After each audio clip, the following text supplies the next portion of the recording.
नमस्कार साथियों।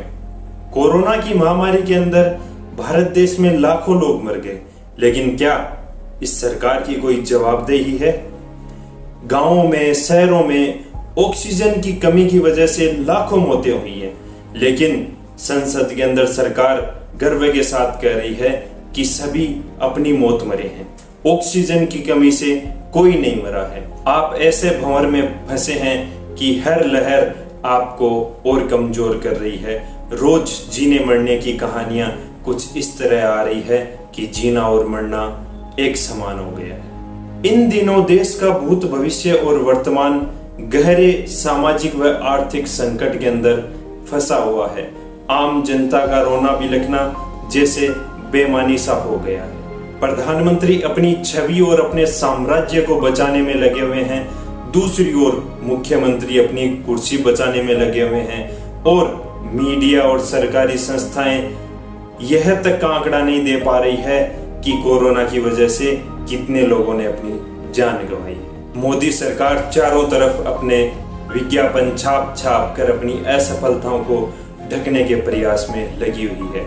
एक बार अगर वकील, पुलिस और डॉक्टर के हत्थे चढ़ गया तो वह एड़ियां घसते घसते इंसान ऐसे ही दम तोड़ देगा। जंगल में जलवायु प्रकोप का ऐसा आतंक है कि कहीं ज्वालामुखी फट रहा है, कहीं बादल फटने की खबरें आ रही है, कहीं सागर उफान मान रहा है, कहीं नदियों से बाढ़ आ रही है। अब आप सोचिए कि जिस गरीब का घर पहाड़ के नीचे और नदियों के किनारे है, वह कैसे अपनी जान बचाएगा।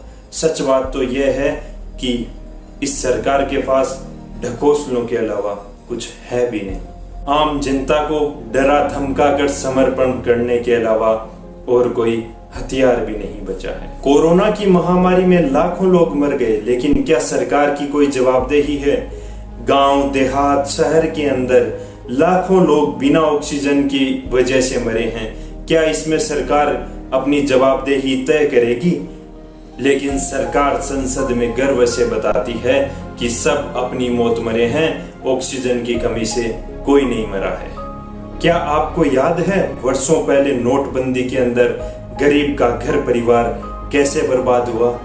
क्या आपको पता है डिजिटल इंडिया बनाते बनाते गरीब का बच्चा कितना पिछड़ गया है? और लॉकडाउन की देववाणी से लाखों गरीब भी आज अपनी दाल रोटी के लिए तरस रहे हैं। अब भारत की 135 करोड़ की जनशक्ति नया भारत बनाने में इस कदर उलझी हुई है कि किसानों को दिल्ली के बॉर्डर पर 8 महीने से इस मोदी सरकार ने पटक रखा है। लेकिन मजाल है कि किसी को कुछ महसूस हो जाए कि इस देश का किसान कितना तड़प रहा है, वो इस काले कानूनों को लेकर कितना संघर्ष कर रहा है। रोज हम इस बात पर सोचते हैं कि यह सब कब तक चलता रहेगा।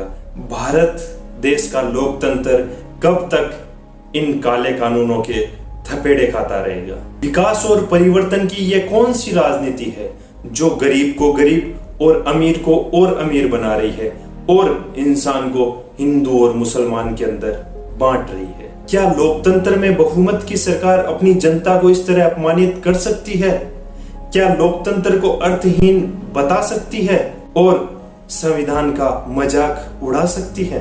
आज भारत देश का सबसे बड़ा दुश्मन यहाँ की गरीबी और बेरोजगारी और अशिक्षा है, जो हमें अलग अलग हिस्सों में बांटती है और भगवान की शरण के अंदर ले जाती है। 2014 और 2019 के आम चुनाव में इस जनता ने जाति धर्म की नाव पर बैठकर अपने साथ इतना बड़ा धोखा किया है कि 2024 तक भरना, हारना और पछताना ही पड़ेगा। क्योंकि हमने धर्म और जाति के नाम पर वोट दिए थे। विकास की तो हमने इस सरकार से मांग भी नहीं की थी और विकास इस सरकार का मुद्दा भी नहीं था। अब आप पिछले 7 साल में हुई अपनी दुर्गति से यह तो समझ ही गए होंगे कि धर्म और सांप्रदायिकता राजनीति का एक पहलू है।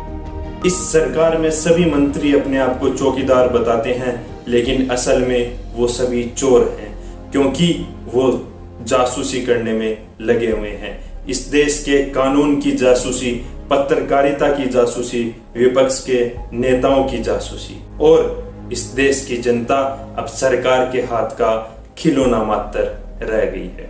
अब हमारी इस रामायण का एक ही सार है कि धर्म, जाति, धन दौलत के नाम की राजनीति के रावण का अंत नहीं होगा तो हमारे भगवान राम अयोध्या नहीं लौटेंगे। जब तक यह सरकार जासूसी करती रहेगी तब तक सीता माता भूमि समाधि के लिए और हनुमान जी अपने जल जंगल की तलाश के अंदर निकलते रहेंगे।